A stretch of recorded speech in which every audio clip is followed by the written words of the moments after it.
So, Rebel Moon Part 2, The Scargiver, has officially released on Netflix this past Friday, and I have a lot of thoughts about it.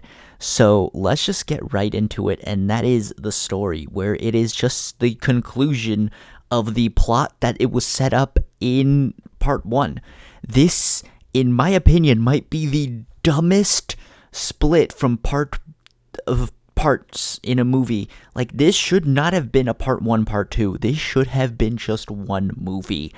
Because, my goodness, this movie has, like, no real story. There is no building action. There's just no plot.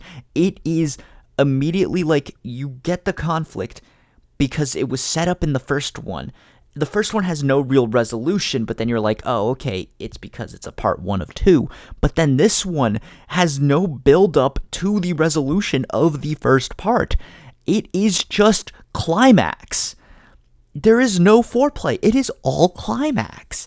There is literally, this movie is 2 hours long, like right on the dot pretty much, if you exclude like credits. There is literally an hour and 10 minutes of action in this movie. And for once, I'm going to say this, that is too much action in a row. It is too much. There is like no story. And like the few moments of story we do get, they're all flashbacks. And it's so dumb. It's so dumb.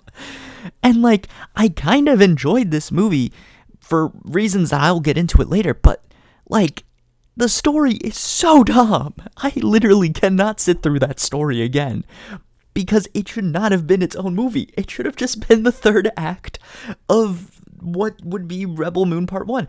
If you can condense both of these movies, both of these 2-hour movies into a 2-hour movie, you can cut 2 hours from this runtime of Part 1 and Part 2. And now I've rambled on long enough, but just know that this is a Hot Pocket score for the story. Yeah, I just talked about the story there. But now let's get into the best part of the movie, which is the cinematics. It is very well shot. The action was very fine to watch at most points. Sometimes it was just a little bad, but most of the time it was very epic and very enjoyable. The score was pretty good. And just like the set design, visual effects were all really good. It was just really well shot. It was a really good movie, technically speaking. Sound design was really good. The action was good. Like, technically speaking, this is a solid movie. It's just, story-wise, it doesn't make any sense to cut it in half. Sorry, I'm rambling again. But, yeah. The cinematics get a hand grenade score. And now the directing, like, this is well shot. It's not extremely well directed because, like, the pacing is all over the place. It is, again, as I say, 1 hour and 10 minutes of action in a 2-hour movie. That is insane. And it is non-stop action.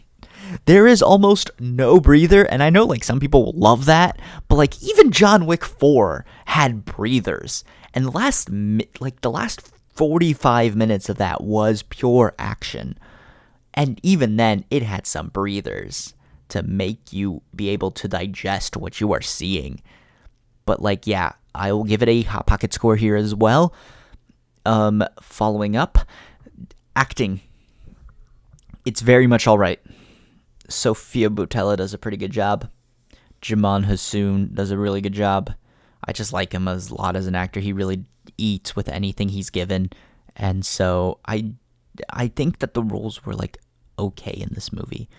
But, like, it's mostly because the actors weren't given much to do because everything they were given to do was in part 1 of this movie because for some reason they split it into... Sorry, I went off again. I need to calm down. But I'll give a Hot Pocket score here for the acting as well. Expectations and experience. I'm going to be honest, I usually expect part 2s to be better than part 1s because I like the conclusion of the story more than I like the setup and build-up.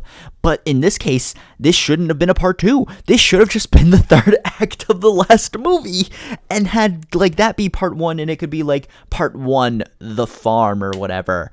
Like it, I don't understand. I understand why, like how they split this up, or maybe it should have just been called Rebel Moon Part One: The Scargiver, and it set up this huge world. Because my goodness, this is so much action. Like they could have cut it down so much. This did not have to be a 4-hour story. This literally was a speed run of 3 movies. Technically 4. Actually, no, still technically 3. And you sped run all of them in part 1. Sorry, I'm still rambling on about this, but it's so accurate. Like, these 2 parts of a movie, they're technically 2 movies, but they still only speed ran 3 movies, and part 1 speed ran the 3 movies, while this one slow ran the 3rd act of a movie. Like, it's just insane to me. But yeah, like, am I gonna keep watching these? Yeah, because visually they're really good. But in terms of am I going to be able to rewatch them? Probably not. But that's enough ranting about this movie. This movie has brought out a different type of passion. Like, mostly I get passionate about stuff that I really love and stuff that I really hate, but this time I got passionate about something that's just extremely mediocre. This is a certified Hot Pocket movie. Like, you can watch it once, you'll get some enjoyment out of it, but you're probably never going to rewatch it. But yeah, that is pretty much all I have to say. If you managed to stick around for this long, please leave a like and subscribe if you haven't already. Comment down below what your thoughts on The Scargiver was. And other than that, I will leave you guys to it.